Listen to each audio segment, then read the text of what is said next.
do të fshini të keqen banale. Më lejoni t'ja u rikujtoj pak se kush është parafolsi.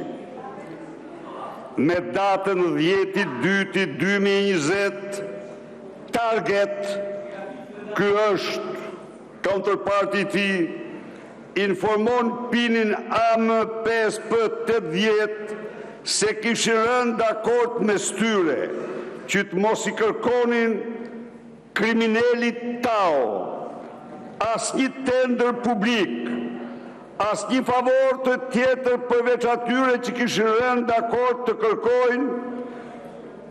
Ky mesazh ju përcoll kriminalit Tao dhe i dhan afat deri në dhjetor. Kriminali Tao ju përgjigj kësaj. A garantoni që të gjitha ato njerëz që do votojnë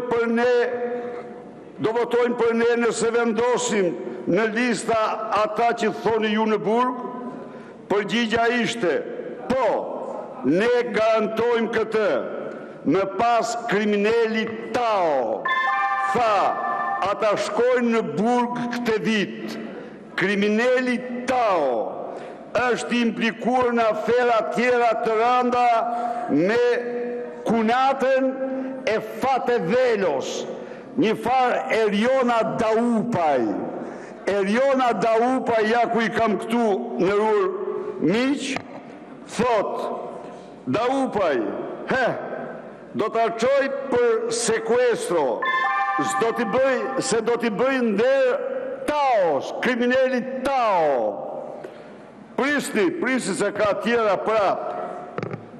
Ju lutem, se janë shumë të rëndësishme këto për kriminalin Tao. Këto ditë po me pyet, do jetë prap Balla apo do jesh ti? Vladi, okej se flasun me Ballën, ja tregoj unë ati. Në gjoni, ka shumë ky. Ja ky. Ulluni, zoti Berisha, zoti Shalsi keni fjalën. Zoti Shalsi keni fjalën.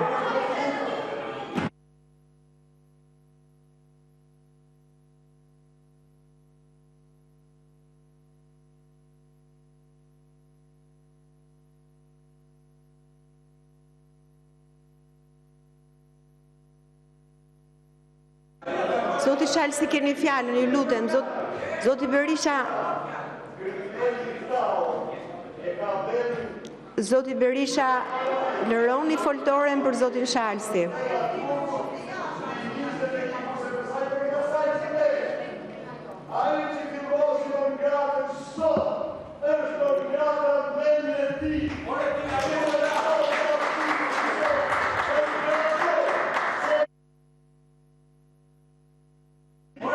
Zoti Shalsi keni fjalën.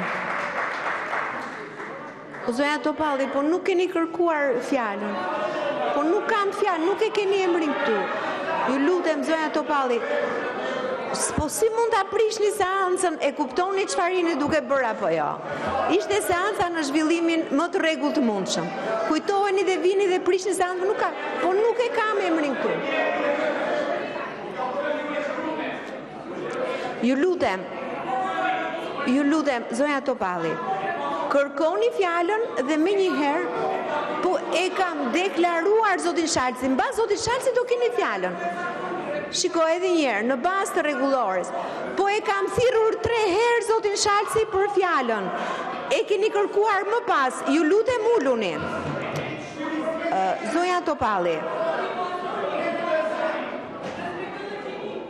Po pse duhet me kaq insistim të shkelim rregullore? Vazhdoni merreni fjalën për replikë.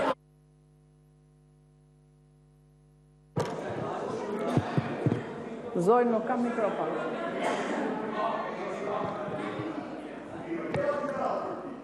E para duhet të them që për të pas një seancë plenare normale, vetmja mënyrë për ta realizuar është për të zbatuar rregullore. Tashti po kthej përgjigje parafolsit. Është e njohur publike që unë në 21-shin kam kriju një lëvizje. Unë ishe një vit përpara nën kryetare e Partisë Demokratike dhe vura re se në krye të Partisë Demokratike ishte njëri të cilin ju e kontrolloshit në çdo lëvizje dhe e majmoshit her mas herate e familjen e tij. Nuk të kam taku kur një jetën time, po ke taku Lulzim Bashën në mënyrë të fshehtë. Pranoj merre me vete atë dhe mos ma drejto mua. Dakor? Sigurisht që ka qenë vështirë për mua. Por, koha më ka lanë të drejtë dhe unë sot jam më krenare se kur të thush të vërtetën kur të tjerë tojnë të kundërtën. E dyta, për zgjedhjet në Shqipëri ke një raport të OSBE-s që thot shumë gjëra, si është përdor administrata, si është përdor paraja, si janë dhënë bonuse, si janë bërë, dhe më thanë, toka, tendera, para, pensione e tjerë. Por ka një frazë, që është fraza më rëndë të cilën ju nuk e përmendni asnjëherë. Dhe thotë se në Shqipëri ndodh ajo që nuk ndodh kërkun tjetër. Vija ndarse midis pushtetit dhe partisë nuk ekziston më.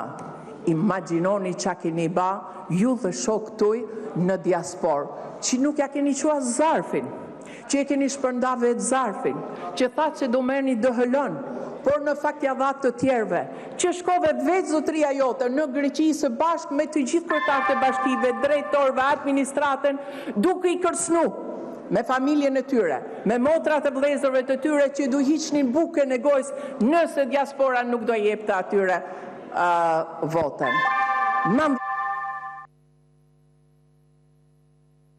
Është fjali ja fundit. Ta kam thënë edhe një herë, nuk e kam me ju, e kam me të gjithë në fakt. Në Bielorusi zgjedhjet fitohen me 70%. Putini I fiton zgjedhjet me 75%. Në Shqipëri, Edi Rama I ka marrë me 90%. Kaq.